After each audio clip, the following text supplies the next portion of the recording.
Hello, and welcome to Employment Laws Around the World with me, Oliver Robinson. And I'm your host, Alyssa Thursfield. In each short episode, we'll uncover the most bizarre and unexpected laws that govern the world of work. Whether it's illegal to wear high heels to work in Japan or mandatory nap breaks in Spain, buckle up for a journey across continents and legal frameworks. And don't forget to subscribe. Employment law number 3. Today we are in... Do you want to spin it? Yeah, go on then. You're the spinner. Where are we going? China. We're going to China, which is there. Very big country, isn't it? Yeah. Women unable to work in physically challenging jobs. So China has protective legislation that focuses on the biological differences between men and women. The gender bias prevents women from working in physically challenging jobs, such as mining and logging. So, super contentious, this one, I suspect. So controversial, ain't So it? controversial, particularly because they're talking about biological differences between men and women, which is such a conversation at the moment. Olympics, yeah. I mean, we've had the Oh, Olympics heck. where there's been just the most atrocious discussions about a woman. You know, that there's been a person who, across the world, rather than focusing on athletic ability, sporting ability, or the fact that someone's absolutely at the top of their game and representing their country on the highest stage, that they've talked about this person's appearance. Just been slander, innit? Yeah. And there was 2 of them. There was only one of them that really got the cop for it.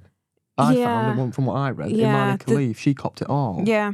And it's so there's and this is coming off the back of obviously the last couple of years where there's a huge topic around gender anyway. So China have taken the stance where they're focusing on biological difference. So they're not actually, I don't think that the identity or labels mean anything here to them. It's the biological differences. So fundamentally, Black and white. that's what they're deciding this on. And that they are employing proactive gender bias. So preventing women from engaging in certain work. I mean, look, I'm all for equal rights. Would I be devastated that I can't go mining?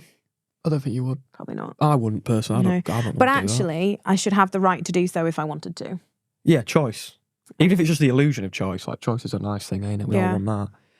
No, I'm not sure about this. No, and it's... Bit archaic, bit...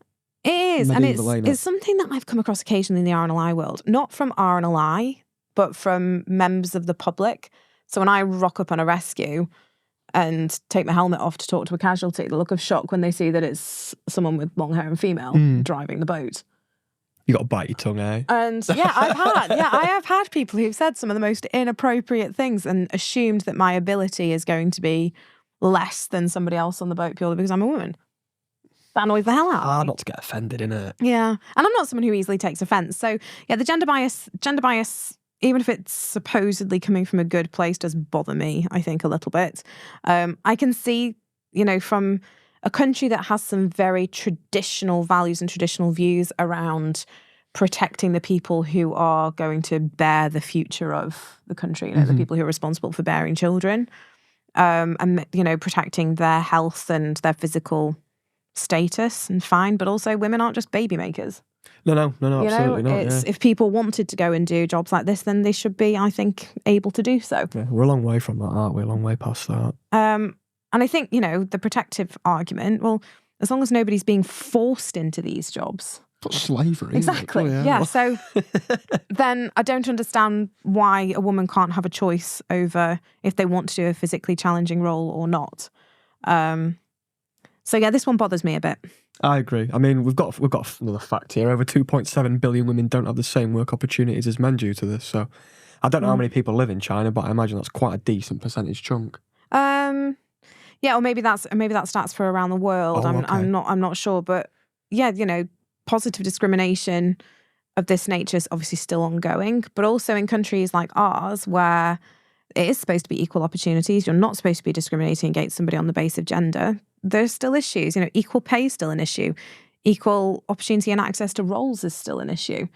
The percentage of women who are in leadership positions in listed companies, on boards of directors, it's still way too low.